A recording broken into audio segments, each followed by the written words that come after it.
परमपिता परमेश्वर की असीम कृपा से और पितरों के शुभ आशीर्वाद से शर्मा परिवार ने अपने पिता के ऋण से ऋण होने के लिए अपने पिता स्वर्गीय श्री हेमकुंद शर्मा जी की स्मृति में उनके चतुर्वार्षिक श्राद्ध के निमित्त ये श्रीमद् भागवत महापुराण का आयोजन किया। तो यह बड़े सौभाग्य की बात है,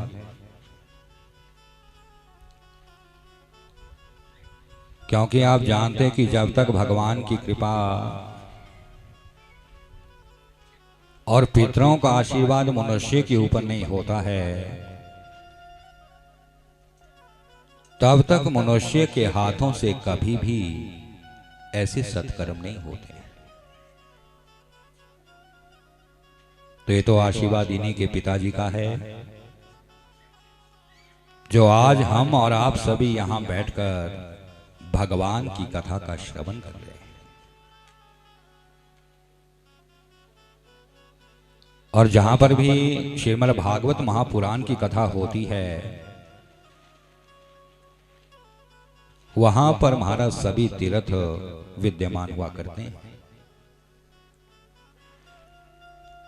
इसलिए शास्त्र कहता है कि यथा पापानि पूयन्ते गंगावारी विगाहनात्, कि जिस प्रकार गंगा में स्नान करने के उपरांत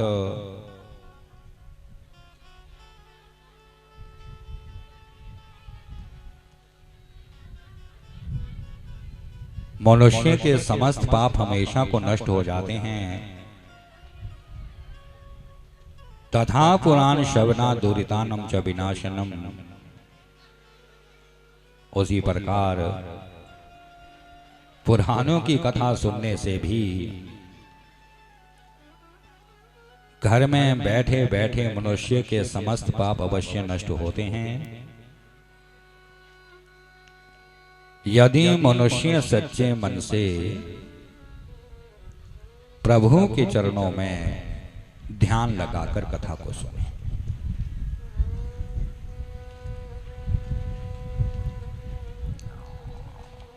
तो कथा आरंभ करते हैं। बोले शोर नहीं करना, शांति से बैठना और जयकारा भी हमारा सभी मिलकर थोड़ा जोर से लगाते ही रहना। बोले सच्चिदानंद भगवान की, श्रीमद् भागवत महापुराण की जय। तो कल की कथा में आप लोगों ने धुंधुकारी का चरित्र सुना था।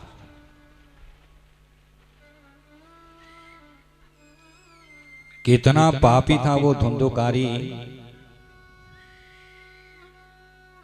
जिसने पूरे जीवन इतने पाप अपने हाथों से किए, इतने कुकर्म उसने अपने हाथों से किए कि आखिर में उसको प्रेत योनि में जाना पड़ा। और देखो ये प्रेत योनि जो होती है, ये सबसे बुरी योनि होती है और सभी को प्रेत योनि में जाना पड़ता है। बाकी जितने भी पशु पक्षी आदि और जो भी है, उन्हें प्रेत योनि नहीं मिलती है। प्रेत योनि केवल मनुष्य को ही मिलती है। और ये प्रेत योनि इतनी बुरी योनि बताई गई है कि महाराज प्रेत को भूख बहुत लगती है, लेकिन बेचारे को खाने को कुछ मिलता नहीं है। प्रेत को प्यास बहुत सताती है, लेकिन जल पीने को उसको कभी मिलता नहीं है। ठंड सताती है, प्रेत को ओढ़ने को कुछ नहीं मिलता है। गर्मी सताती है, वृक्ष की छाया भी उस प्रेत को नहीं मिलती है। ये प्रेत योनि सबसे बुरी योनि है।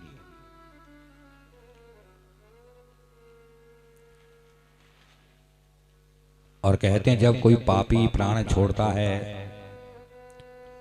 यदि तो कोई पुण्यात्मा प्राण छोड़ रहा है तो उसको तो प्राण छोड़ते हुए कुछ पीड़ा नहीं होती है, लेकिन जब प्राणी पापी जो होता है वो अपने प्राण छोड़ने लगता है तो कहते हैं महाराज उसको प्राण छोड़ने की इतनी पीड़ा का अनुभव होता है जितनी 100 बिच्छुओं के काटने की पीड़ा मनुष्य को लगती है, उतनी पीड़ा उसको प्राण छोड़ते हुए लगती है। बहुत दुख होता है प्राण छोड़ते हुए। इसीलिए कहते हैं भगवान का नाम लेते रहना चाहिए ताकि हमारे प्राण कम से कम आसानी से तो निकल जाए। और कहते जब हमारे शरीर से वो प्राण निकलते हैं तो उस समय उसका इतना सूक्ष्म शरीर बनता है कि वो तो हमारा सबको देखता है लेकिन हम उसको देख नहीं सकते हैं। वो अपने शरीर में जाने का प्रयास करता है लेकिन शरीर में जा नहीं सकता है। जब परिवार वाले रोते हैं तो वो भी चिल्लाता है, कहते अरे मत रो मत रो, यहीं मैं तुम्हारे सामने खड़ा हूं, देखो तो सही, कम से कम मुझे देखो तो सही। लेकिन कोई देख नहीं पाता है। इतना सूक्ष्म शरीर उस प्राणी का बनता है। कहते जितना हमारा एक बाल होता है उस बाल के 1000 टुकड़ा करने पर 1000 का भी जो 100वां टुकड़ा निकला करता है, उतना सूक्ष्म सा शरीर उस प्राणी का होता है।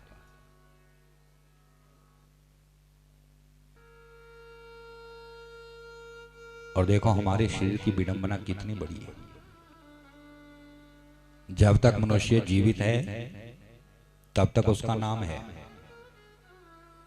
और जब हमारे शरीर से प्राण निकल गए तो शरीर का नाम ही बदल गया। फिर क्या पड़ता है शरीर का नाम? जब आदमी मर जाता है तब उसका नाम क्या पड़ता है? शव। फिर वो शव बन गया।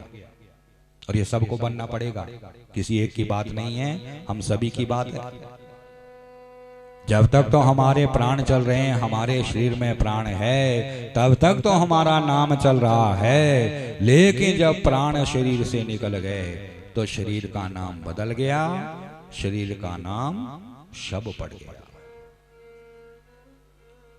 फिर जब उसकी शव यात्रा आरंभ होती है और आधे रास्ते में ले जाकर जब उसका विश्राम पिंड दिया जाता है तो विश्राम पिंड देने के बाद फिर उसका नाम बदल जाता है। फिर उसका नाम क्या रखा जाता है? क्या नाम पड़ता है उसका? भूत। देखो क्या क्या बनना पड़ेगा, सबको बनना पड़ेगा, ये किसी एक आदमी की बात नहीं है। पहले नाम है, मर गए शव बन गए, आधे रास्ते में विश्राम पिंड देते ही भूत बन गए। और जब उसको चिता के ऊपर लेटाया गया और उसकी कपाल क्रिया जैसे ही की गई, कपाल क्रिया करने के बाद फिर उसका नाम बदल गया। फिर उसका नाम क्या पड़ा? प्रेत। तो बन गए ना प्रेत, तो बनना पड़ेगा सबको। पहले नाम है, मर गए शव बन गए, आधे रास्ते में पहुंचे भूत बन गए, कपाल क्रिया हो गई, प्रेत बन गए।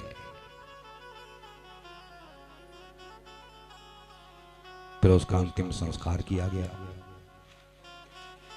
शास्त्र कहता है कि उसी समय उसकी अस्थियों को निकालकर हरिद्वार में गंगा में जाकर प्रवाहित कर देना चाहिए। क्यों करते हैं वो प्रवाहित? क्योंकि उसके जो शरीर के जलने की जो ताप पीड़ा होती है, उसके शरीर को जो जलने की पीड़ा होती है, कहते उसकी अस्थियां जैसी गंगा में डाली जाती है वैसी उसकी जलन पीड़ा जो है वो शांत हो जाती है। इसीलिए कहते हैं पितरों का जो काम है बड़े विधि विधान से करना चाहिए। पितरों के काम में कभी कोई गलती त्रुटि नहीं होनी चाहिए। कहते भगवान के कार्य में यदि कोई गलती भी हो जाए तो भगवान तो उस गलती को माफ कर ही देता है। क्यों? क्योंकि भगवान भाव का भूखा होता है, प्रेम का भूखा होता है। लेकिन पितरों के कार्य में कभी कोई गलती नहीं होनी चाहिए। पितरों का जो क्रम है वो शास्त्र विधि के अनुसार अवश्य होना चाहिए। फिर उसके बाद उसके 10 दिन तक 10 पिंड दिए जाते हैं, 10 रात्र की जाती है, क्योंकि हर दिन के पिंड से उसका शरीर बनना आरंभ हो जाता है। और जब 10 दिन के पिंड पूरे हो जाते हैं तो जब उसका सूक्ष्म शरीर तैयार होता है जो उसको भोगने के लिए दिया जाता है, तो 10वें दिन पिंड देने के बाद उसका नाम और बदल जाता है। फिर उसका नाम क्या पड़ता है? पिंडज। फिर पिंडज बन गए। फिर उसको भूख प्यास लगेगी, फिर वो भूख प्यास के लिए तड़पेगा। फिर 11वें दिन उसका स्पिंडीकरण किया जाता है और उसको पितरों की पंक्ति में जाकर बिठाया जाता है। फिर उसकी आगे की यात्रा आरंभ होती है। तभी तो मासिक श्राद्ध करते हैं ना, 12 महीने लगते हैं उसको वहां पहुंचने में। 17 पूरियां है। कहते जब वो चलना आरंभ करता है तो रात दिन उस प्राणी को चलना पड़ता है, और पहले महीने में जब वो पहली पूरी में पहुंचता है तब उसको बड़ी भूख प्यास सताती है। और फिर उस समय वो अपने परिवार वालों को भी याद करता है कि आज मेरे परिवार वाले मुझे कुछ ना कुछ खाने को देंगे। तो जब मासिक श्राद्ध करते हैं तो उसकी भूख प्यास शांत हो जाती है। फिर और अगली यात्रा शुरू हो जाती है। दूसरे महीने में दूसरी पूरी में पहुंच जाता है। अब जब 12 महीने होते हैं तब वो यमराज के दरबार में खड़ा किया जाता है। तो उस समय वार्षिक श्राद्ध हुआ करता है। इसलिए कहा कि पितरों का जो क्रम है शास्त्र के नियम को देखकर अवश्य करना चाहिए। क्योंकि पुत्र किसको कहा है? बेटा किसे कहते हैं? जो बंटवारा करवाता है वो बेटा है। लड़का किसको कहते हैं? जो हमेशा लड़ता ही रहता है माँ बाप से, वो लड़का होता है। इसलिए पुत्र बनना बड़ा कठिन हुआ करता है। पुत्र कब बना जाता है? कहते जब वो अपने जीवन में 3 काम करता है तब उसकी पुत्रता सिद्ध होती है। कि जीवतो वाक्य करना प्रत्यब्धम भूरि भोजनात् गयायाम पिंड दानात् च त्रिभी पुत्रस्य पुत्रता। कहते पुत्र उसको कहते हैं जो जीते जागते अपने माता पिता की दिल से सेवा करता है। पुत्र उसे कहा गया है जो माता पिता को भोजन करवाने के बाद स्वयं भोजन करता है। और पुत्र उसको कहा गया है जो माता पिता के मरने के बाद अपने माता पिता का जीवन में कम से कम एक बार गया में जाकर पिंडदान दे देता है, तब उस बच्चे की पुत्रता सिद्ध होती है।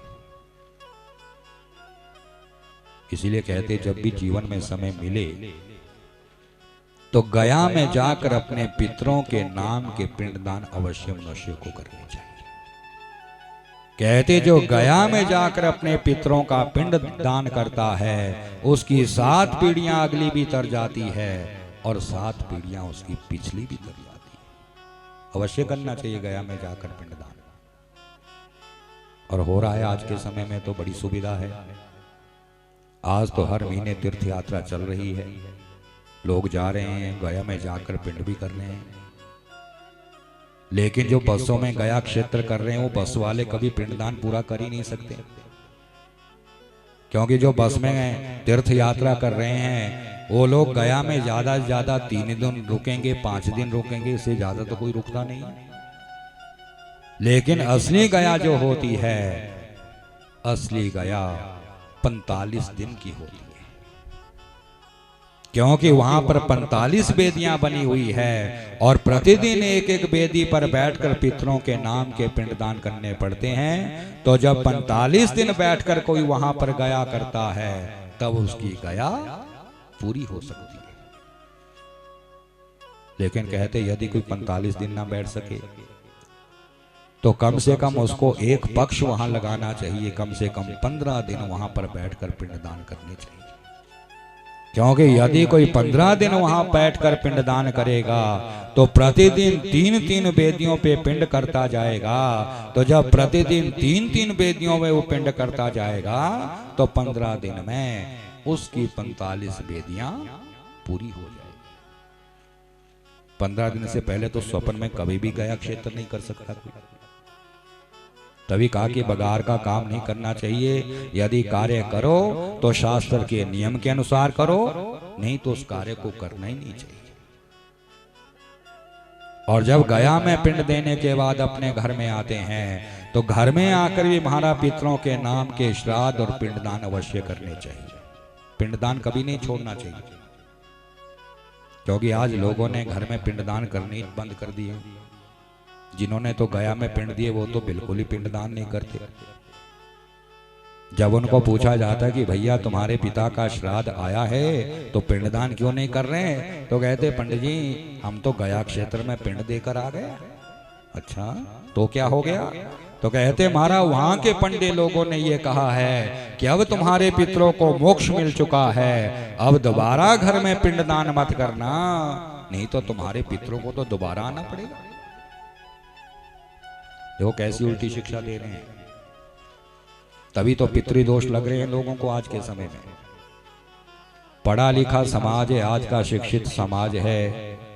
आप जानते हैं हमारा मोक्ष जो मिलता है मनुष्य को, मोक्ष कब मिलता है? पिंडदान से कभी किसी को मोक्ष नहीं मिलता है। पिंडदान से ना तो आज तक किसी को मोक्ष हुआ है, ना कभी आगे मोक्ष हो सकता है। मोक्ष कब मिलता है? जब हमारे कर्म अच्छे होंगे। कर्मों के द्वारा ही मनुष्य को मोक्ष की प्राप्ति हो सकती है। पिंडदान से तो केवल उसकी आत्मा को शांति की प्राप्ति होती है। क्योंकि यदि आदमी पिंडदान करना ही छोड़ देगा और जब दोबारा उसके घर में किसी की मृत्यु होगी तो उसका वो पिंडीकरण कैसे करेगा, उसको पिता दादा परदादा के पिंड में कैसे मिलाएगा, जब उसने पिंडदान करना ही बंद कर दिया। तो जब उसने सपिंडीकरण ही छोड़ देना है तो जो मरा है वो तो बेचारा प्रेत का प्रेत ही बना रहेगा। इसलिए ये शास्त्र किसके लिए बनाए हैं? ये शास्त्र जो बनाए हैं हम कलयुग के मनुष्य के लिए बनाए गए हैं, ताकि हम कलयुग के मनुष्य इन शास्त्रों का पठन पाठन कर सके, इन शास्त्रों का हम श्रवण कर सके, इन शास्त्रों का हम मनन कर सके, ताकि हमारा जीवन भी सार्थक बन जाए, हमारा जन्म भी सार्थक बन जाए और जीवन और जन्म के साथ साथ हमारा मरण भी सार्थक बन जाए। बोलो सच्चिदानंद भगवान की। तो भागवत के जो मुख्य श्रोता है कौन है? राजा परीक्षित। तो राजा परीक्षित का जन्म कैसे हुआ और कौन सा पाप राजा परीक्षित के हाथों से हुआ जो 7 दिन रात दिन बैठकर राजा परीक्षित को श्रीमद् भागवत की कथा सुननी पड़ी। शास्त्र कहता है कि महाराज संसार में केवल 2 ही आदमी भगवान की कथा को सुन सकते हैं। कौन कौन से? पहला तो वो भगवान की कथा को बड़े प्रेम से सुनता है जिसके ऊपर भगवान की पूर्ण कृपा में दृष्टि होती है, और दूसरा वो भगवान की कथा को सुन सकता है जिसके जीवन में दुख ही दुख होता है। क्योंकि आप जानते दुख में ही सब भगवान को याद करते हैं। सुख में तो कोई भी अपने भगवान को याद करता ही नहीं है। यदि सुख में भी हम भगवान को याद करना सीख जाएं तो कदम कदम पर भगवान अवश्य ही हमारी रक्षा करेगा। सोचने का देखो ऋषियों, ये मनुष्य जीवन पाना बड़ा कठिन हुआ करता है। 80 लाख योनियां भोगने के बाद हम लोगों को ये मनुष्य योनि मिल पाती है। और इस मनुष्य योनि में भी यदि मनुष्य सत्कर्म ना कर सका, दूसरों का भला ना कर सका, दूसरों को सुख ना दे सका, तो इस मनुष्य योनि का कोई भी लाभ नहीं मिल पाया। क्योंकि पुनर्नित्यं पुनर्वित्तम पुनर्भार्या पुनर्मही एतत् सर्वं पुनः लभ्यम जीवन बना पुनः पुनः। यदि मनुष्य का पैसा नष्ट हो जाए तो आप जानते हैं मनुष्य पैसा भी दोबारा कमा सकता है। जमीन जायदाद यदि मनुष्य की नष्ट हो जाए तो जमीन जायदाद भी मनुष्य दोबारा से इकट्ठी कर सकता है। जितनी भी संसारिक चीजें होती है, संसारिक चीजें मनुष्य दोबारा इकट्ठी कर ही लेता है, लेकिन जीवन बना पुनः पुनः ये मनुष्य जीवन बार बार हम लोगों को नहीं मिल सकता। इसलिए कहते जितना हो सके सत्कर्म करने का प्रयास करना चाहिए, हमेशा दूसरों का भला भला सोचना चाहिए, कभी किसी को अपनी तरफ से कोई दुख नहीं देना चाहिए और ना जीवन में कभी किसी के हिस्से को जबरदस्ती छीनना चाहिए। और भाइयों का हिस्सा तो स्वप्न में भी छीनने का प्रयास भी नहीं करना चाहिए, सोचना भी नहीं चाहिए, बड़ा भारी पाप लगता है। लेकिन क्या करे, आज कलयुग है, आज कलयुग का ऐसा चक्कर लोगों के ऊपर चल चुका है कि आज जमीन जायदाद के चक्कर में भाई भाई का ही दुश्मन बनकर बैठा हुआ है, बेटा बाप का दुश्मन बनकर बैठा हुआ है। कितना बुरा समय आ गया। देखो अभी कुछ दिन पहले कांगड़ा का आपने सुना होगा, एक भाई ने अपने भाई भाभी को गोली मार दिया। क्यों? जमीन जायदाद के चक्कर में। ऊपर पहाड़ में आपने सुना होगा, एक भाई ने भाई को जला दिया। क्यों? जमीन जायदाद के चक्कर में। और फिर कहते अब तुम्हारा पढ़े लिखे हो गए, सब शिक्षित हो गए। अरे काहे के पढ़े लिखे, काहे के शिक्षित, ये तो अज्ञानी बन गए, अनपढ़ बन गए, इतने बड़े मूर्ख बन गए कि जीवन में उन्हें अभी तक इतना भी ज्ञान नहीं हुआ है कि क्या लेकर हम इस संसार में आए थे या क्या लेकर इस संसार से हम जाने वाले। खाली हाथ आए सब, खाली हाथ जाना ही जाना पड़ेगा। ये तो हमारा महादेव की धरती है, कितने आ गए कितने चले गए, कौन अपने साथ क्या ले गया। बल्कि शास्त्र तो इतना तक कहता है कि वरम वनम वरम भिक्षम वरम धारोपजीवनम वरम व्याधि मनुष्यानाम ना अधिकारेण संपदा। क्या कहते हैं शास्त्र कि महाराज जंगल में रहना अच्छा होता है, बोझा ढोकर अपने परिवार को चलाना भी अच्छा होता है, भिक्षा मांगकर अपने परिवार का पालन पोषण करना भी अच्छा होता है, और शरीर में यदि कोई रोग पैदा हो जाए तो रोगी शरीर से जीना भी संसार में अच्छा होता है। लेकिन दूसरे की संपत्ति पर अधिकार जमाना सबसे बड़ा पाप होता है।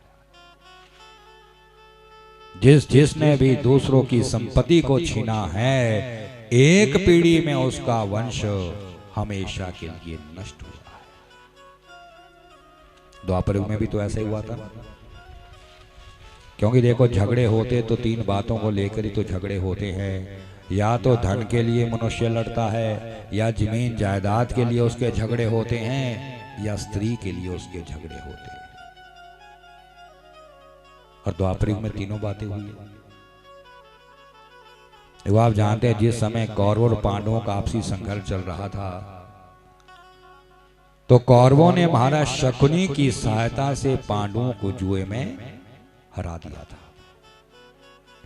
12 वर्ष का सविज्ञात वनवास और 1 वर्ष का अज्ञात वनवास उन पांडवों को भोगना पड़ा था। क्योंकि कहते शकुनी जो था वो कोई अच्छा आदमी नहीं था, बड़ा दुष्ट आदमी था शकुनी। कहते हमारा उसने जो पाशे बना रखे थे जिससे कि वो जुआ खेला करता था, वो पाशे उसने अपने बाप की हड्डियों के बना रखे थे। तो जिस आदमी ने अपने बाप को नहीं छोड़ा औरों को क्या छोड़ेगा। अब बेचारे पांचों पांडव जब जंगल में शम्यापराध जंगल में वनवास की सजा भोग रहे थे, कई दिनों से पूरा परिवार भूखा था, कुछ खाने को नहीं मिल रहा था। तो कहते एक दिन द्रौपदी बेचारी जैसी घूमती घुमाती जंगल में पहुंची तो वहां उसे थोड़े से कंदमूल दिखाई दिए। उसने कंदमूल निकाले, अपने आश्रम में आई और जैसे ही अपने पतियों के सामने परोसने लगी तो बेचारी ने क्या देखा कि अरे दरवाजे पर तो साधु लोग बैठे हुए। जैसी द्रौपदी ने साधुओं को आश्रम के बाहर बैठे देखा तो बेचारी ने सोचा रे देखो, हमारे शास्त्रों में गृहस्थियों का एक ऐसा धर्म बताया है कि भोजन के समय में यदि कोई भी दरवाजे के सामने आ जाए उसको कभी भूखा वापस नहीं जाने देना चाहिए। सोचा क्यों ना ऐसा करूं कि जो ये कंदमूल मैंने अपने पतियों को खिलाने के लिए ला रखे हैं, क्यों ना ये सारे कंदमूल इन साधुओं को खिला। अब जब ऐसा मन में विचार हुआ तो द्रौपदी ने क्या किया, उसने अपने पतियों के सामने से सारे कंदमूल उठाए और बाहर जाकर सभी साधुओं को खिला दिए। देखो कितना बड़ा त्याग है जीवन में। कई दिनों से सभी भूखे बैठे थे, कुछ खाने को नहीं मिल रहा था, लेकिन आज भगवान की कृपा से थोड़े से कंदमूल मिले, लेकिन वो भी भाग्य में नहीं लिखे थे। उतने में साधु आ गए, सारे कंदमूल साधुओं को खिला दिए। इसीलिए कहते दान की महत्वता किसमें है। दान की महत्वता हमारा संख्या में नहीं होती कि मैंने इतना दान कर दिया, मैंने इतना दान कर दिया, उसकी कोई महत्वता नहीं होती है। दान की महत्वता उसमें होती है जिसमें कि त्याग होता है। अपने पास चाहे कुछ भी ना रहे, लेकिन सामने वाला कभी निराश वापस ना जाए। अब जब सारे साधु चले गए तो बेचारी द्रौपदी ने सोचा रे देखो देखो, हमारे जीवन में कितना बुरा समय आ गया। जब तक हम अपने राजमहल में बैठे रहते थे, नाना प्रकार के दास दासियां हमारी सेवा करते थे, नाना प्रकार के पकवान भी हमें खाने को मिला करते थे, लेकिन देखो आज समय कितना बदल गया कि आज एक समय का भोजन भी खाने को नहीं मिल रहा। इसलिए कहते समय का कोई पता नहीं लगता कब किसका समय बदल जाए। इसलिए कहते सुख में ज्यादा उछलना नहीं चाहिए और दुख को सहन करने का प्रयास करते रहना चाहिए। ना जाने कब किसका समय कैसे बदल जाए। तो द्रौपदी ने सोचा अब यदि ये साधु लोग हमेशा ही भोजन के समय में आते रहेंगे, ना जाने मेरे पांचों पति कब तक भूखे रहेंगे। तो क्यों ना ऐसा करो, क्यों ना मैं सूर्य भगवान की तपस्या करूं। जैसे ही उसका मन मारा सूर्य की तपस्या करने को होने लगा तो कहते हैं वहां से द्रौपदी अपने पांचों पांडवों के पास आई और अपने पांचों पांडवों के सामने खड़े होकर हाथ जोड़कर बड़े प्रेम से कहने लगे। उसने कहा पतिदेव देखिए महाराज, आज मेरा मन सूर्य नारायण की तपस्या करने के लिए हो रहा है, तो स्वामी यदि आप लोग मुझे आज्ञा दे सकते हो तो क्या मैं सूर्य भगवान की तपस्या करूं। क्यों पूछा उसने अपने पतियों से, क्यों ली आज्ञा उसने अपने पतियों से। क्या द्रौपदी स्वयं जाकर सूर्य की तपस्या में बैठ नहीं सकती थी? लेकिन नहीं, अच्छे संस्कार है। द्रौपदी ने शास्त्रों को पढ़ रखा है, द्रौपदी ने शास्त्रों को सुन रखा है। क्योंकि हमारा शास्त्र ये कहता है कि पतिरेव तो नारीणाम देवतम परमं संवितम। शास्त्र कहता है कि पत्नियों के लिए उसका पति ही साक्षात देव स्वरूप हुआ करता है। बल्कि शास्त्र में तो यहां तक कहा गया है कि बिना पति की आज्ञा के पत्नी को ना तो कभी कोई व्रत धारण करना चाहिए और ना पति की आज्ञा के बिना जीवन में कभी किसी को अपना गुरु बनाना चाहिए। जब तक पति आज्ञा ना दे तब तक किसी को गुरु भी अपना नहीं बनाना चाहिए। और कलयुग में तो वैसे भी नहीं बनाने चाहिए गुरु। देखा नहीं कैसे कैसे खतरनाक गुरु तैयार हो गए, कितने तो अंदर चले गए और कितने फिर भी जाने की तैयारी में बैठे हुए। अरे गुरु बनाने की क्या आवश्यकता है। बचपन में सबसे बड़े गुरु है हमारे कौन? माता पिता। माता पिता से बड़ा गुरु कौन है? कोई नहीं। हमें तो अपने शरीर के अंगों का भी ज्ञान नहीं है। जब बच्चा थोड़ा बड़ा होता है तो माँ ही तो उसको सिखाती, बेटा इसको हाथ कहते हैं, इसको पाँव कहते हैं, इसको मुंह कहते हैं, इसको आंखें कहते हैं। यदि माँ ना सिखाए तो हमें तो अपने अंगों का भी ज्ञान ना हो पाए। तो बचपन में सबसे बड़े गुरु है हमारे माता पिता। विवाह हो गया, पति गुरु बन गया, और पति भी यदि संसार छोड़कर चला गया तो जगत गुरु तो भगवान है। भगवान से बड़ा गुरु कौन हो सकता है? तो द्रौपदी ने कहा, स्वामी आज मेरा मन सूर्य भगवान की तपस्या करने के लिए हो रहा है, तो यदि आप लोग मुझे आज्ञा दे सकते हो तो क्या मैं सूर्य भगवान की तपस्या करूं? तो पांचों पांडवों ने कहा, द्रौपदी देखो द्रौपदी, हमें यही बड़ी प्रसन्नता है कि तूने सूर्य की तपस्या करने से पहले कम से कम हमारी आज्ञा मांग ली। और तुम जानती हो ना द्रौपदी कि हम पांचों भाई जो है अच्छे कार्य के लिए कभी किसी को मना नहीं किया करते हैं। ले ठीक है, यदि तुम्हारा मन सूर्य की तपस्या का हो रहा है तो जाओ, बड़े प्रेम से तुम सूर्य भगवान की तपस्या करो। जाओ द्रौपदी, हम पांचों पति तुम्हें आशीर्वाद देते हैं कि तुम्हारी तपस्या में कोई विघ्न प्रकट नहीं होगा और शीघ्र से शीघ्र सूर्य भगवान की कृपा तुम्हारे ऊपर हो जाएगी। अब जब पतियों ने भी आशीर्वाद दे दिया तो क्यों नहीं होने थे सूर्य नारायण प्रसन्न।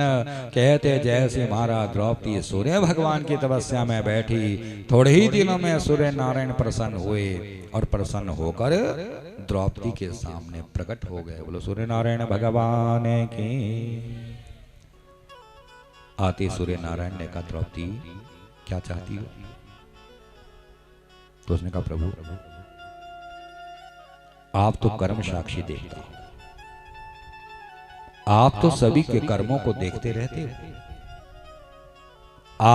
आदमी से छिपकर बहुत काम कर सकता है, लेकिन आपसे छिपकर कोई भी मनुष्य इस संसार में कोई काम नहीं कर सकता है, क्योंकि हमारे कर्मों के साक्षी बहुत है। यदि हम सोचें कि ये काम हम किसी से छिपकर कर लेंगे तो यह हमारी भूल है। कोई काम किसी से छिपकर हो ही नहीं सकता।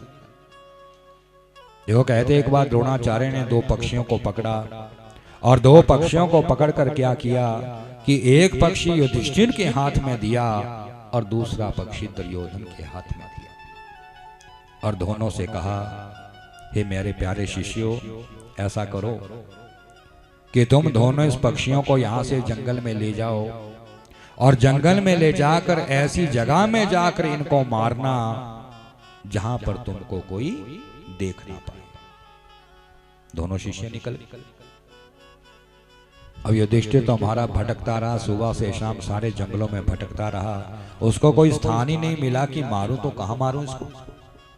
अब उसने में दुर्योधन ने क्या किया, कहते दुर्योधन घने जंगल में गया, वहां पर एक बड़ी अंधेरी गुफा बनी हुई थी। दुर्योधन ने सोचा, अरे यहाँ तो मुझे कोई देखेगा नहीं, क्योंकि इतनी अंधेरी गुफा है कि हवा का प्रवेश भी इस गुफा के अंदर नहीं हो रहा है, तो क्यों ना मैं इसे गुफा में ले जाकर मार डालूं।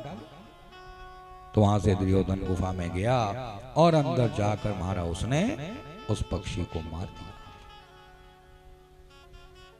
और शाम के समय जब दोनों शिष्य वापिस आए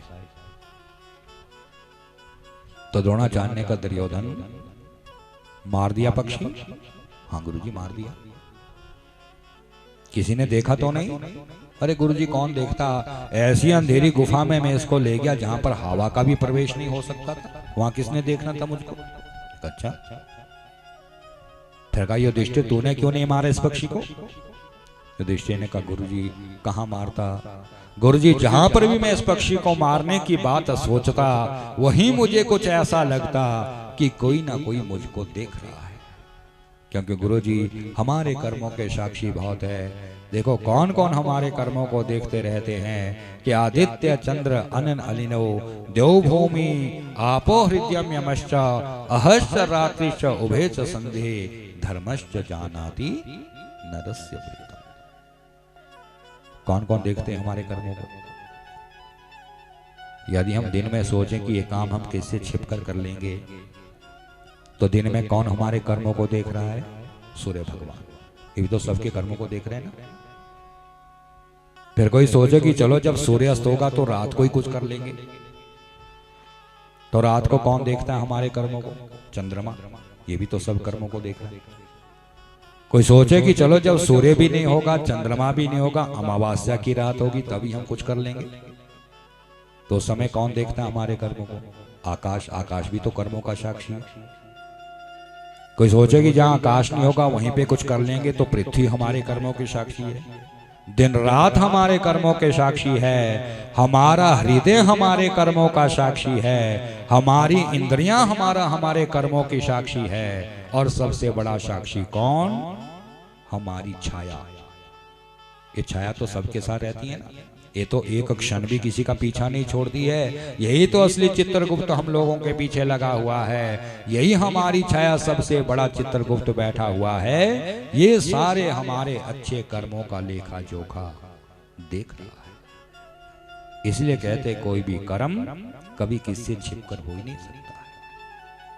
तो द्रौपदी ने कहे सूर्य नारायण, आप तो हमारा कर्म साक्षी देवता हो, सभी के कर्मों को आप ही तो देखते हो, इसलिए आप यदि प्रसन्न हैं तो आप तो जानते हैं कि हमें अपने घर से निकालकर अपनों ने जंगल में भेज दिया है। खाने को प्रभु कुछ मिलता नहीं है। यदि थोड़ा कुछ मिल भी जाए तो साधु भी भोजन के समय में आ जाते हैं, उन्हें बेचारे भूखे वहां से वापिस जाना पड़ता है। इसलिए प्रभु यदि प्रसन्न है तो आप कोई ऐसा आशीर्वाद मुझे प्रदान कर दें ताकि मेरे आश्रम से कोई भी भूखा कभी वापस ना जा सके। तो सूर्य नारायण ने क्या किया? कहते उन्होंने एक अन्नपूर्णा का पात्र निकाला और उस अन्नपूर्णा के पात्र को द्रौपदी के हाथों में दे दिया और कहा, द्रौपदी देखो ये अन्नपूर्णा का पात्र है। इस पात्र में जब तू भोजन बनाएगी ना तो वो भोजन तब तक समाप्त नहीं हुआ करेगा जब तक तुम रसोई को जूठा करके पात्र को धोकर किनारे पर नहीं रखा करोगे। लेकिन द्रौपदी मेरी बात याद रखना कि इस अन्नपूर्णा के पात्र में दिन का एक ही बार भोजन बना करता है, इसलिए जब तू सभी साधुओं को भोजन करवा लो उसके बाद तुम रसोई को जूठा किया करना।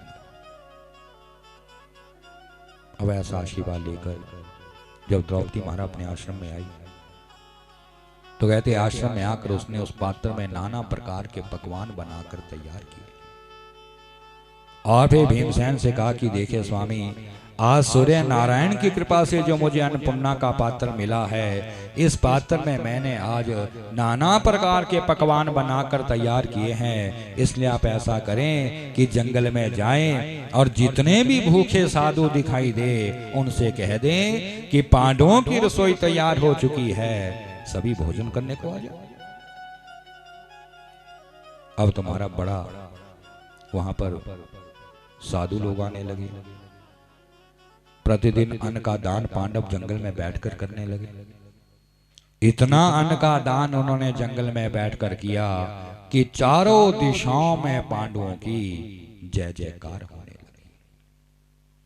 और देखो अन्नदान सबसे बड़ा दान बताया है, इसलिए अन्नदान सभी को जीवन में करते रहना चाहिए। क्योंकि इस जन्म में इस संसार में हम जो कुछ खा रहे हैं या जो कुछ कमा रहे हैं, कहां से खा रहे हैं कहां से कमा रहे हैं, जो हम लोगों ने पिछले जन्मों में दान कर रखा है ना, वही तो इस जन्म में हम काट रहे हैं। जितना अन्न का दान हमने पिछले जन्मों में किया है उतना अन्न हमको यहाँ पर मिल रहा है। जितना धन का दान हमने पिछले जन्मों में किया है उतना धन हमको यहाँ पर मिल रहा है। नहीं तो रात दिन 24 घंटे मनुष्य चाहे जितना परिश्रम कर ले, मेहनत कर ले, अन्न धन हाथ में आएगा ही नहीं। अरे जब बीजा नहीं तो काटेंगे क्या? तो अभी तो हम पिछला काट रहे तो आगे को भी कुछ बीजना पड़ेगा। और अन्नदान तो सबसे बड़ा दान बताया। क्यों? इसलिए क्योंकि और दान जिसको जितने मर्जी देते रहो, लेने वाला भी लेता रहेगा, लेकिन अन्नदान इसलिए सबसे श्रेष्ठ बताया है क्योंकि जितना पेट में आएगा उतने तो आदमी खाएगा। अब जब चारों दिशाओं में पांडवों की जय जयकार होने लगी तो उधर हस्तिनापुर में जो दुर्योधन बैठा था वो बड़ा परेशान हो रहा था। उसने सोचा, अरे देखो देखो इन पांडवों को देखो, मैंने इन्हें वनवास की सजा दे रखी है, लेकिन ये तो वहां पर भी कैसा अपना सम्मान कर रहे हैं, क्यों ना इनका अपमान करो, क्यों ना इनकी बेइज्जती करो। क्योंकि आप जानते, जो बुरे आदमी होते हैं, दुष्ट स्वभाव के जो लोग होते हैं, बुरे आदमी अच्छे आदमी को कभी शांति से जीने नहीं देते। इसलिए हमारे शास्त्रों में कांटों से और दुष्टों से बचने के दो ही उपाय बताए गए हैं कि मूर्खा नाम च कंटका नाम द्विविदेव प्रतिक्रिया। यदि हमारा कांटों से बचना हो तो कहते या तो कांटों को पैरों से कुचल देना चाहिए या कांटों को दूर से ही छोड़ देना चाहिए। वैसे दुष्टों से भी बचना हो तो यदि अपने अंदर शक्ति हो तो जूतों से दुष्टों का मुंह तोड़ देना चाहिए, और यदि अपने अंदर शक्ति ना हो तो दुष्टों को दूर से ही छोड़ देना चाहिए। अब दुर्योधन जब उपाय सोचने लगा तो गए थे, एक दिन दुर्वासा जी घूमते घुमाते जब दुर्योधन के महल में आए तो दुर्योधन ने बड़ी भारी सेवा दुर्वासा की करी। प्रसन्न होकर दुर्वासा ने करे, दुर्योधन पहले भी मैं कई बार तेरे महल में आया, कभी तूने मेरी इतनी सेवा नहीं करी, आज तो तूने इतनी सेवा करी है कि तूने मेरा मन भी आज जीत लिया है, इसलिए यदि कुछ मांगना चाहता है तो मांग ले।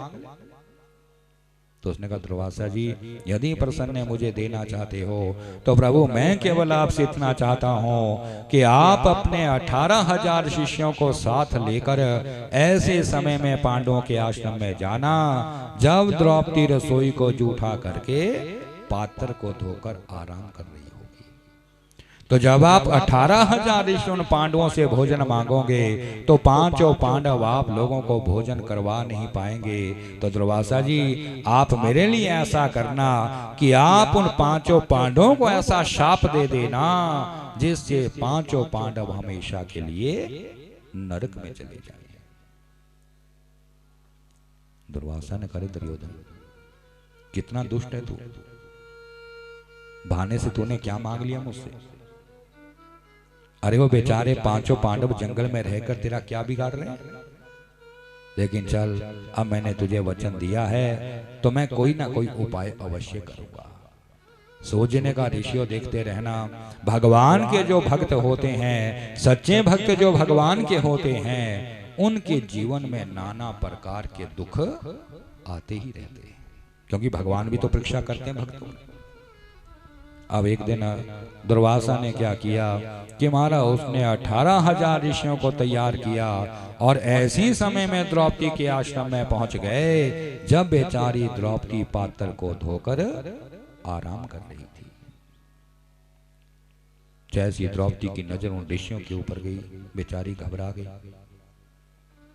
भागी भागी पांचों पांडवों के पास आकर जब रोने लगी तो पांचों पांडव अपने आसन से खड़े हो गए और कहने लगे, द्रौपदी ये क्या, तेरी आंखों में आंसू, क्या हो गया तुझे?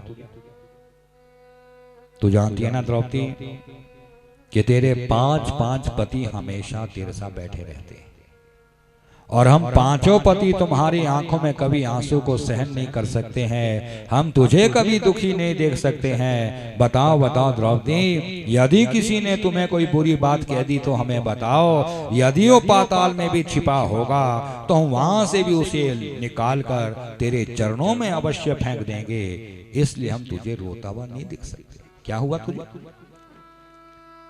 तो उसने कहा, पतिदेव आज हमारे जीवन में एक नया दुख प्रकट हो गया। क्या हुआ? दुर्वासा जी है ना, हाँ, वो अपने 18,000 शिष्यों को साथ लेकर ऐसे समय में आए हैं कि जब भोजन तैयार नहीं है।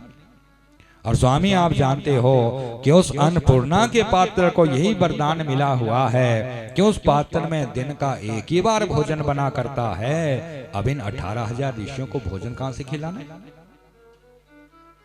तो भीमसेन थोड़े क्रोधी स्वभाव के थे, थोड़े क्रोध में भीमसेन ने करे, द्रौपदी चिंता मत कर, हमने ये कोई ऐसा आश्रम थोड़ा खोल रखा है, कोई धर्मशाला थोड़ा खोल रखी कि जिसका मन करे हमारे आश्रम में आकर भोजन कर ले। अरे चिंता मत कर द्रौपदी, मैं अभी बाहर जाता हूँ और इन सारे ऋषियों को भगा देता हूं। ने कहा ना महाराज ऐसा नहीं करें। क्यों? क्योंकि स्वामी यदि आज ये सारे ऋषि भूखे हमारे आश्रम से वापिस चले गए तो मेरे गृहस्थ का धर्म हमेशा को नष्ट हो जाएगा। क्योंकि गृहस्थियों का एक ऐसा धर्म बताया है कि यदि कोई भी मांगने वाला दरवाजे के सामने आ जाए उसको कभी निराश अपने घर से वापस नहीं भेजना चाहिए। क्यों? क्योंकि यदि कोई किसी के दरवाजे से निराश वापस चला जाता है तो शास्त्र कहता है कि उसके जीवन के जितने भी पाप होते हैं वो सारे पाप उस परिवार में छूट जाते हैं और उस परिवार के जितने भी पुण्य होते हैं उस मांगने वाले के साथ चले जाते हैं। तो स्वामी आप एक काम करें कि आप कोई ऐसा बहाना बनाकर इन्हें यमुना में स्नान करने को भेजें ताकि सारे ऋषि यमुना में स्नान करने को चले जाएं। फिर क्या करेंगे हम? तो उसने कहा महाराज फिर ऐसा करेंगे कि हम यहाँ पर एक चंदन की चिता बनाएंगे, उसमें आग लगाएंगे और आज सब इकट्ठे होकर आत्महत्या कर लेंगे। ने करे द्रौपदी ये कैसी बातें कर रही हो तुम इतना भी नहीं जानती द्रौपदी कि आत्महत्या करने से मनुष्य को नरक में जाना पड़ता है। हाँ महाराज जानती हूँ, लेकिन स्वामी आत्महत्या करने से हमें एक बार नरक में जाना पड़ेगा और यदि 18,000 ऋषियों ने हमें शाप दे दिया तो इनके शाप से हमें 18,000 बार नरक की सजा भोगनी पड़ेगी। तो 18,000 से तो अच्छा ये नहीं है एक ही बार नरक में चला जाए। कहते जब द्रौपदी ने ये बात कही तो भीमसेन अपने आश्रम से बाहर निकले और हाथ जोड़कर बड़े प्रेम से कहने लगे, दुर्वासा जी आप लोगों ने बड़ी कृपा करी जो आज आपके चरणों से हमारा आश्रम पवित्र हो गया। इले प्रभु अभी आप लोगों के लिए हमने भोजन तैयार नहीं किया है। इले दुर्वासा जी जब तक हम आप लोगों के लिए भोजन तैयार करें तब तक आप सभी ऋषि यमुना में स्नान करने को चले जाएं। कहते जैसे महाराज ऋषि यमुना में स्नान करने गए, पांचों पांडवों ने क्या किया, चंदन की चिता बनाई, आग लगा दी और आग लगाने के बाद जैसी छलांग लगाने को तैयार हुए तो द्रौपदी ने कहा ठहरो महाराज अभी छलांग मत लगाना। क्यों? क्योंकि कम से कम मैं अपने भैया कृष्ण भगवान को याद तो कर लूं ताकि वह नरक से बचाने के लिए हमारे साक्षी तो बन जाए। बड़े प्रेम से द्रौपदी ने आंखें बंद कर ली और मन ही मन में भगवान से पुकार करती हुई कहने लगी, हे प्रभु आप तो सब कुछ जानने वाले हैं।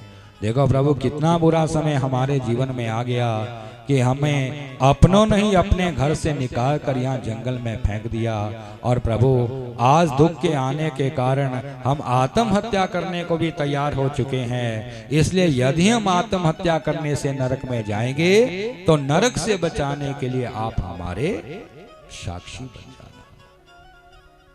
जैसी बड़े प्रेम से उसने पुकार करी तो आप जानते कि भगवान के कानों तक आवाज पहुंचानी बड़ी कठिन है, लेकिन यदि किसी सच्चे भक्त की आवाज उस परम पिता परमेश्वर के कानों में पहुंच जाए तो भगवान तो स्वयं ही बेचैन हो जाते हैं। जैसी द्रौपदी पुकार करने लगी, कहते उस समय हमारे भगवान जो थे वो द्वारकापुरी में अपने हाथ पांव धोकर भोजन की तैयारी में बैठे हुए थे। रुक्मणी ने नाना प्रकार के पकवान का थाल भगवान के सामने सजा रखा था। जैसे ही भगवान ने पहला ग्रास अपने थाल से हाथों में लिया, कहते ग्रास हाथ में लेते ही वहां भगवान के कानों में द्रौपदी की करुण आवाज पहुंच गई। बोलो सच्चिदानंद भगवान की। जैसी आवाज पहुंची ग्रास हाथ का हाथ में रह गया। भगवान ने एकदम से वो ग्रास वापिस अपनी थाली में रखा, अपने आसन से भगवान उठे और वहां से नंगे पांव भागते भागते आज भगवान शम्याप्रा जंगल में द्रौपदी के सामने प्रकट हो गए। बोलो सच्चिदानंद भगवान की। जाति भगवान ने कहा द्रौपदी अरे बहन याद करने का कुछ समय तो रखा करो, जब तुम्हारा मन करता है मुझे याद करके तुम बुला लेती। अरे देखो द्रौपदी, बड़ी भूख लगी है बहन, भोजन की तैयारी में बैठा था, हाथ में ग्रास भी मैंने ले लिया था, इसलिए बहन पहले मुझे भोजन तो करवाओ। तो उसने कहा प्रभु भोजन ही तो है नहीं, यदि भोजन होता तो क्या मैं उन 18,000 ऋषियों को ना खिला देती। अच्छा द्रौपदी, तो एक बात तो बताओ कि आज तुमने उस अन्नपूर्णा के पात्र में क्या बनाया था? तो कहा प्रभु आज मैंने उस पात्र में मीठे चावल बनाए थे। तो भगवान का देखो द्रौपदी, चावल का एक स्वाभाविक गुण होता है कि चावल बर्तन में कहीं ना कहीं फंस जाता है, इसलिए बहन जरा अंदर जाकर कम से कम ये तो देखो कि कोई चावल का दाना उस पात्र में तो नहीं लगा हुआ है। उन्हें करे प्रभु जब भला द्रौपदी किसी पात्र को धोए तो क्या उस पात्र में कोई अन्न का दाना भी रह सकता है? तो भगवान ने कहा नहीं बहन, ऐसा नहीं कहते, क्योंकि बहन द्रौपदी गलतियां तो हमेशा सभी मनुष्य से हो ही जाती है, और मनुष्य तो गलती का पुतला होता ही होता है, इसलिए बहन जाकर देखो तो भला कोई चावल का दाना तो नहीं उसमें लगा हुआ। जैसे महाराज द्रौपदी भागी भागी आश्रम में गई और अंदर जाकर जैसी उसने पात्र को सीधा करके देखा तो क्या देखा कि उस पात्र के कोने में एक चावल का दाना लगा हुआ है। बोलो सच्चिदानंद भगवान की। द्रौपदी ने बड़े प्रेम से चावल का दाना निकाला, बाहर आकर सबके सामने भगवान को दिखाती हुई कहने लगी प्रभु ये चावल का दाना उस पात्र के कोने में लगा हुआ था, तो क्या आप सबका जूठा ये चावल का दाना खाओगे? भगवान ने कहा बहन प्यार से खिलाओगी तो मैं जूठा भी खा लूंगा, क्योंकि आप जानते भगवान तो केवल भाव के भूखे होते, प्रेम के भूखे होते। भगवान ने तो स्वयं शास्त्रों में कहा है कि पत्रम पुष्पम फलम तो यम यो में भक्त्या पृच्छति, कि यदि कोई भक्ति भाव से मेरे आगे फूल या पत्ता भी चढ़ा देता है अवश्य मैं उसको ग्रहण कर लेता हूँ, और अभिमान में भरकर यदि कोई नाना प्रकार के पकवान भी मेरे सामने चढ़ा देता है मैं उन पकवानों को कभी ग्रहण नहीं करता। भगवान तो भाव देखते हैं। भगवान ने कहा बहन प्यार से खिलाओगी तो मैं सबका जूठा भी खा लूंगा।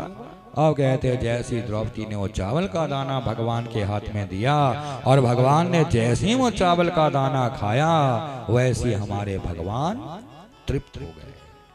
तो जब संसार का पिता तृप्त हो गया तो संसार में भूखा कौन रह सकता है। प्रसन्न होकर भगवान ने कहा देखो भीमसेन आज मेरी बहन ने मेरी भूख को शांत किया है, इसलिए ऐसा करो भीमसेन जाओ यमुना के किनारे जाओ और जितने भी ऋषि स्नान कर रहे हैं उनसे कह दो कि पांडवों की रसोई तैयार हो चुकी है, सभी भोजन करने को आ जाओ। तो उसने कहा प्रभु कैसी बात कर रहे हैं, अभी बनाया तो कुछ भी नहीं, तो खिलाएंगे क्या? उन्हें कहा बुला तो सही फिर देखते खिलाएंगे क्या। जैसे हमारा भीमसेन यमुना के किनारे गए तो देखो भगवान की लीला, देखो कैसी विचित्र लीला है हमारे भगवान की। जैसे ही भीमसेन यमुना के किनारे पहुंचे वहां पहुंचते ही उन्होंने एक बड़ा अनोखा दृश्य देखा। क्या देखा कि अरे अरे वहां पर तो सारे ऋषियों को अजीर्ण हो चुका है, कोई एक झाड़ी में भाग रहा है, कोई दूसरी झाड़ी में भाग रहा है, किसी के जनेऊ कान पे रखा जा रहा है, किसी की धोतियां ही खराब हो रही है। उधर से दुर्वासा जी भी भागे भागे आ रहे हैं। तो भीमसेन ने कहा दुर्वासा जी क्या बात है महाराज, बड़ी भाग दौड़ लगा रखी है आप लोगों ने, क्या कोई प्रतियोगिता चल रही, कहाँ भाग रहे हैं आप? ने कहा ठहर ठहर भीमसेन अभी समय नहीं है, अभी बताता हूँ कहाँ भाग रहा हूँ। अब जब निवृत्त होकर दुर्वासा जी आए तो भीमसेन ने कहा महाराज क्या हो गया? तो दुर्वासा ने कहा भीमसेन ना जाने इस यमुना के जल में क्या है, आज हम ऋषियों ने इस यमुना के जल को पिया तो सारे ऋषियों को अजीर्ण हो गया। भीमसेन ने कहा महाराज अब हम तो यही जल पीते, हमें तो आज तक कुछ हुआ नहीं, लेकिन चलो दुर्वासा जी जो होना था वो तो हो ही चुका है ना। अब चलिए महाराज हमने भी आप लोगों के लिए भोजन तैयार करके रख रखा है, चलिए चलिए भोजन करने को चलिए। दुर्वासा ने कहा भीमसेन तुम इतना भी नहीं जानते कि अजीर्णे भोजनम विषम, कि अजीर्ण में तो भोजन जहर के समान होता है। तो भीमसेन ने कहा दुर्वासा जी तब तुम्हारा आपकी इच्छा है, अब हमने तो आप लोगों के लिए इतना भोजन बना के तैयार करके रख रखा है, इसलिए ठीक है दुर्वासा जी, यदि आज आप हमारे आश्रम में भोजन करने नहीं आ सकते कोई बात नहीं, ऐसा करना कल सुबह आना और जो बासा अन्न बचा है ना कल सुबह आके खा लेना। जब बासान खाने का ताना दिया, क्रोध आ गया दुर्वासा को। भीमसेन शर्म आनी चाहिए तुझे, इतना भी नहीं जानता भीमसेन कि बासान खाने वाले को चांडाल कहा जाता है। इसलिए कहते हमारा बासन कभी नहीं खाना चाहिए। बासा किसको कहते हैं? सुबह का जो शाम को बच जाए उसको बासा नहीं कहा जाता, लेकिन शाम का जो सुबह के लिए बचा करता है उसको बासन कहा जाता है। ले बासन नहीं खाना चाहिए कभी नहीं, किसी को नहीं, क्योंकि अन्न का प्रभाव ही तो हमारे मन के ऊपर पड़ता है। लेकिन क्या करें महाराज, आज कलयुग है। आज हम लोग क्या करते हैं कि 10-10 दिन का आटा गूंदकर पहले फ्रिज में रख देते भी, सुबह उठकर कौन ताजा आटा गूंदता रहेगा, कौन ताजी चपातियां बनाता रहेगा। तभी तो जैसा अन्न होता वैसा मन हमारा बनता है। यदि हम शुद्ध अन्न खाएंगे, शुद्ध विचार हमारे अवश्य मन से पैदा होंगे, और यदि अशुद्ध अन्न खाएंगे तो बुरे विचार भी हमारे मन से ही पैदा होंगे, क्योंकि अन्न का प्रभाव मन के ऊपर ही तो पड़ता है। तो दुर्वासा समझ गए। दुर्वासा ने कहा भीमसेन समझ गया हूं, मैं समझ गया हूं कि आज तुम्हारी रक्षा भगवान ने मेरे हाथों से करी है। अरे भीमसेन, यदि भगवान तुम्हारी रक्षा करने ना आते तो आज मैं तुम पांचों पांडवों को ऐसा शाप दे देता जिससे तुम पांचों पांडव हमेशा के लिए नरक में चले जाते। तो इसलिए कहते हैं भगवान केवल तपस्या से नहीं मिलते, न तपो भी ना वेदश्च न ज्ञाने नापि कर्मणा हरि ही साध्यते भक्त्या प्रमाणम तत्र गोपिका। तपस्या करने से भगवान की प्राप्ति नहीं होती है, वेदों के पढ़ने से भी भगवान की प्राप्ति नहीं होती है, शास्त्रों के पढ़ने से भी भगवान की प्राप्ति नहीं होती है। भगवान तो केवल अपने भगत का भाव देखा करते हैं। कहते यदि सच्चे भाव से एक क्षण भी कोई भगवान का नाम याद कर लेता है तो भगवान की पूर्ण कृपा में दृष्टि उस मनुष्य के ऊपर पड़ जाती है। बोलो सच्चिदानंद भगवान की।